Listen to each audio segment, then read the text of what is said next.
And there's some people in this world that would literally give an arm just to feel better, right? And I know that intimately, right? Going through my health recovery journey and then being reminded of how important health is, because we always know this, right? We always know, like, we hear gratitude. You should be grateful for good health. And we hear that, but then yet we wake up and we get caught up in the hustle and bustle of life with goals and ambition. And we forget that in an instance, if your health was taken from you, whether it could be because you got in an accident or you got injured or some other ailment, right? You would give all of that up, all of it, just to feel better.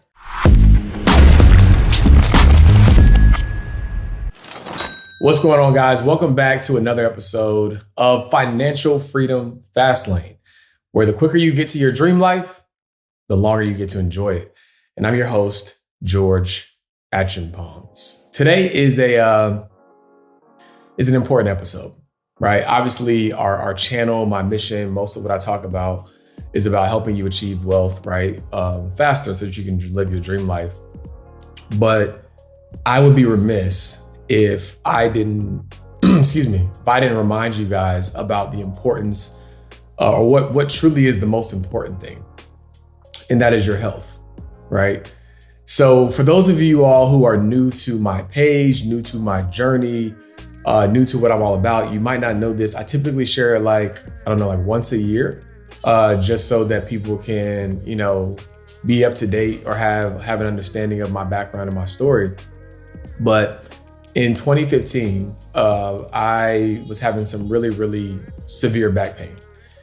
And I couldn't figure out what was going on. Obviously, I'm pretty active. I typically work out 4 to 5 times a week.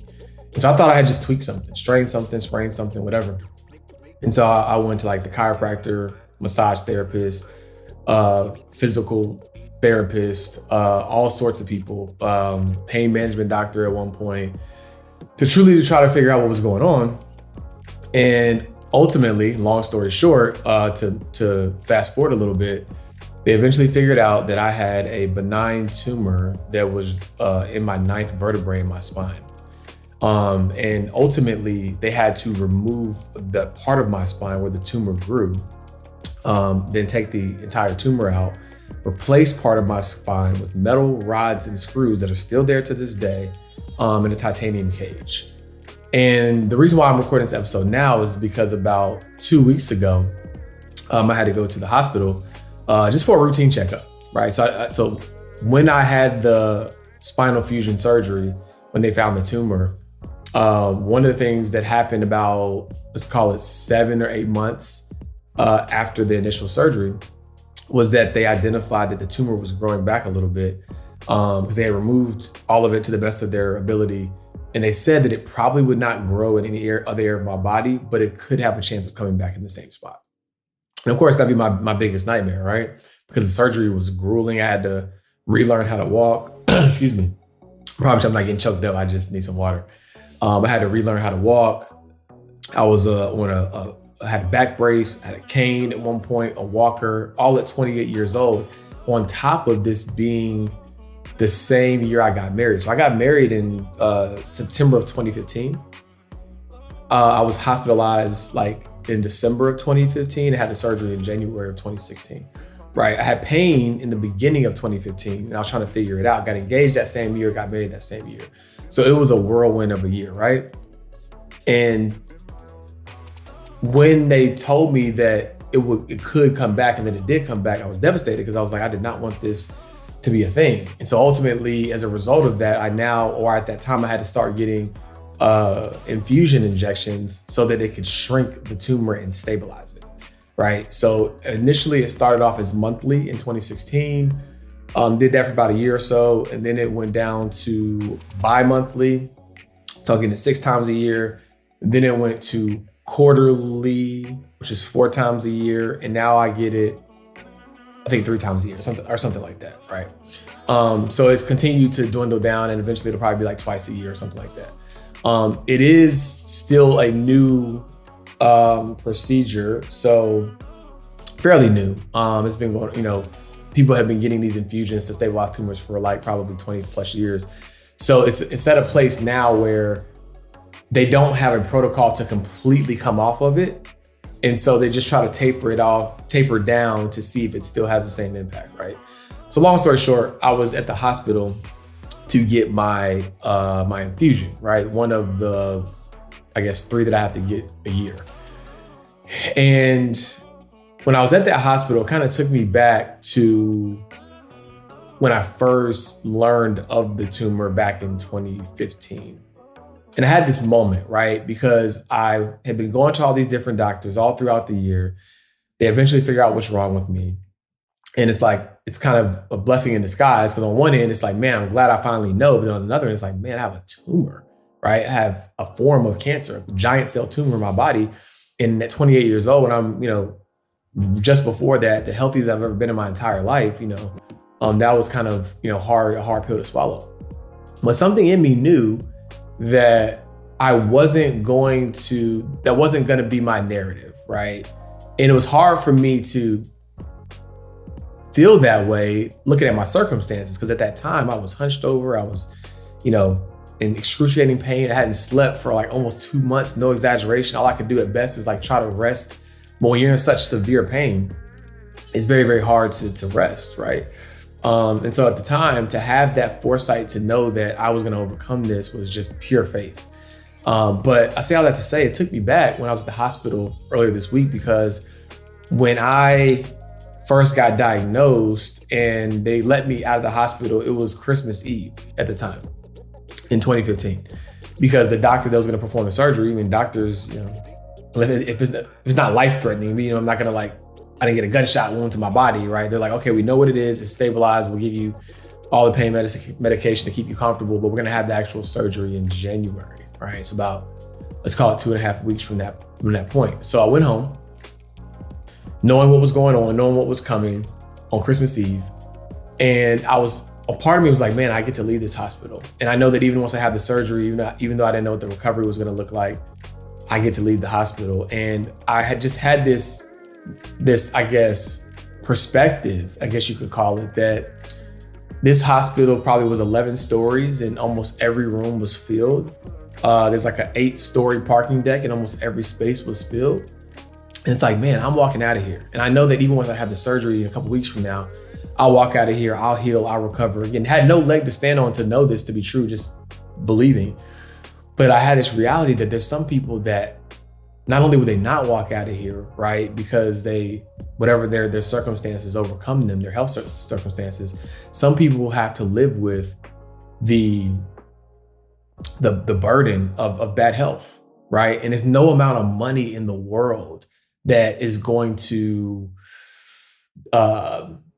justify or compensate for you not feeling your best. And the reason why it all became full circle for me when I got my infusion, not because I got my infusion, because I do those, I'm in and out. Again, there's one point I was doing it monthly. I would literally go get the infusion and then go to the gym. So it wasn't that in and of itself. It was 2 days prior.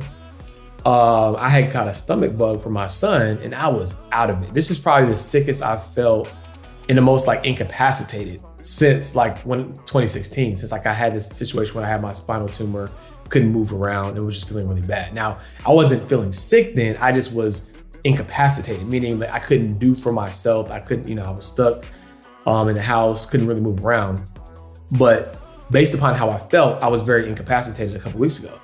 And so it just so happens that the stomach bug only lasted a day. And by the time it was time for me to go get my infusion, I was fine, because I rarely ever get sick. Right? I got this joke with God. I was like, either it's all or nothing. It's either I'm gonna get a spinal surgery, right? Or I'm gonna be super healthy, right? There's not really anything in between. And so I was feeling, under the weather that week. And then luckily I was, in good enough shape to go to get my infusion. And when I was down and out and couldn't, do anything for a full 24 hours, it was just like, man, I was reminded how important your health is on this journey, right? So yes, I'm going to give you plenty of strategies on how to make money, how to invest money, how to manage money. But yes, of course, I'm here to be that resource to you. But I really wanted to take some time just to focus on the importance of gratitude, right? Sometimes we get so caught up on how much money we can make, how much money somebody else is making, the trips we want to go on, the things that we don't have. When I tell you right now, when you don't have your health and you're down and out for the count, all you want is to feel better. And there's some people in this world that would literally give an arm just to feel better, right? And I know that intimately, right? Going through my health recovery journey and then being reminded of how important health is, because we always know this, right? We always know, like, we hear gratitude. You should be grateful for good health. And we hear that, but then yet we wake up and we get caught up in the hustle and bustle of life and goals and ambition. And we forget that in the instance, if your health was taken from you, whether it could be because you got in an accident or you got injured or some other ailment, right? You would give all of that up, all of it, just to feel better. As a matter of fact, money probably ranks no higher than 4th place on your priority list. Let me show you how, right? If I said I'll give you $1 million today, but you got to die tomorrow, would you take the $1 million? Absolutely not. So we know it's not more important than your life. If I said I'll give you $1 million, but you got to be sick for the rest of your life, would you take the $1 million? Say no, and insert whatever dollar amount you want, right? Because some people say, well, I would do it for 5, or I'll do it for 10. Insert whatever dollar amount you want. The point is, your life, right? Being on this earth is more important than money. Your health is more important than money. And then if I said, hey, look, I'll give you $1 million, but whoever you love the most, they get taken from you the next day, would you say yes? Now, if you say yes, you're a very cynical person and I don't want to be connected to you. But most reasonable people would say no to those 3 things, right? And so we know that at minimum, money ranks 4th, right? Or at the highest, I should say. Money ranks 4th on your priority list. And so the reason why you hear me always advocate and talk about health and the importance of health, like literally my assessment is the wealth health score, right? Like the wealth health assessment is because that my methodology and that mindset is interwoven in my overall philosophy on how I think about money. Because if you don't have your health, if you don't have your wealth, nothing else matters. You hear the terms health is wealth, but it's so, so true. And I just wanted to kind of take a break from the typical like tactics and strategies and all the stuff that I give y'all, because I wanted to make sure that we are reminded that we got to prioritize taking care of us. All the money in the world, again, isn't going to compensate feeling miserable, not feeling healthy. And that also means mental health, right? Like having all the money in the world, but like not having peace is not going to cut it out, right? So like you guys I really want you guys to like obviously prioritize the things that I talk about when it comes to building wealth, saving, investing, budgeting, etc. But I never want you to lose sight of the fact that if you're not good, if you're not healthy, if you're not in the right headspace, then none of this matters, right? Literally, quite literally, none of it matters. And I just wanted to share that with you guys because for me, it was a really, really helpful reminder, especially the fact that when I was sick this time, this is the first time I was sick like that and I had a son. And so it was like, I couldn't luckily I had a wife who, she wasn't feeling 100% either, but she was feeling better than I was feeling because she had gotten whatever from him like a couple of days prior. But if she was just as sick, we would have had to try to figure out how to take care of him, even though we were incapacitated. And I was like miserable, right? And so it just was a reminder for me how important health is, right? You can't be there for anybody else. You can't be there for yourself. And so like, don't lose your health chasing money, right? You should always find time to be able to be physically active. You should always find time to be able to eat reasonably healthy, because the last thing you want to do is chase success and not be able to enjoy it because you've compromised your health in the process. I know there's kind of a break in the rhythm of my typical type of content that I share with you guys. I'm not proclaiming to be any health expert or health guru or anything like that. All I'm saying is from personal experience, I truly encourage you guys to take care of yourself. I heard this quote one time that's always stuck with me, and it says, the true root of all disease, and if you break down that word, dis-ease, is being disconnected from oneself. Pain is an indicator that you should check something out, right? Don't be the macho man or the person who's so afraid of what that could mean that you don't go to the doctor to figure it out. Because here's the thing, I'd rather you know what that is and be able to get ahead of it and start to reverse whatever's going on than to ignore it, right? And to just tolerate it. And then it becomes something too big to fix, right? Or it becomes much harder to fix or get a handle of because you don't address it, right? It's so important that you listen to your body, that you pay attention. I'm not saying like you don't push yourself when it comes to like, your physical abilities or the things that you're trying to achieve in business. But if you are in literal pain or something feels off, right, get it checked out, right? And also try to have like self-awareness and sit with yourself long enough to identify like what is wrong, right? Is there something off? Oftentimes we're so conditioned to tolerate pain that we think that like, oh, I'm just getting old. We chalk it up to I'm getting older, right? And we just tolerate stuff. But oftentimes that's truly an indicator letting you know that something needs to be addressed. And I don't want you to ever be in a situation where because you're too busy or because you don't want to know the results and you're focused on everything else you should be focused on instead of your health, that it gets to a situation where it's either irreversible, right? Or much harder to fix when it could have been addressed much sooner. And that's a microcosm of your finances as well. There might be things you want to hide from, run from, unpaid taxes, delinquencies on your credit report, just things that maybe you feel like you don't have the mental bandwidth to address. But I can strongly let you know that if you address these things head on, whether it's your financial health or your personal health, it will not be as daunting as you think it would be. And you actually will have a much better chance of being able to address it, right? It's much easier to maintain than it is to transform, right? When you have to retroactively, like, because you let yourself go, right, from a health perspective, and now you got to do all the work to turn things around. That's much harder than just consistently being in tune with what are these things I need to do, what are these things that I need to address. Same thing with your finances. It's a lot harder to be like, man, I let my credit score get to a 500, 600 because I just ignored the bill collectors. I ignored the 800 numbers. I didn't open the mail. I didn't think I had the money to address it.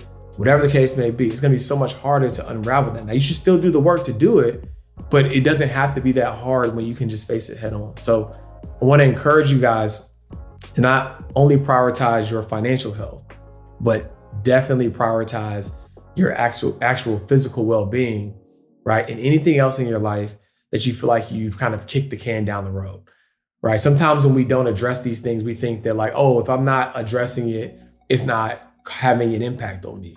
But what I always like to tell people, it's kind of like your phone or your computer when you have all those tabs running in the background. What happens? Your computer runs slower, your phone runs slower, your battery drains faster. It's because you have these tabs running in the background. You're not actively on that particular website or web page or whatever, but it is still taking up space and memory in the background. And your mind operates the same way. These things that you haven't addressed are causing a hidden drain on your life battery, right? So have those tough conversations, address your health, address your financial concerns, because all of that is going to have an impact on the way in which you're going to be able to live your life and how liberated you'll feel in the process. So I hope this episode was helpful. I know it's a different pace and cadence in what I typically cover, but I just wanted to be transparent with you guys, and I hope that you find this valuable. Don't forget to like, subscribe, leave a comment, share this with somebody that could benefit from this episode, and I'll see you in the next one. Peace.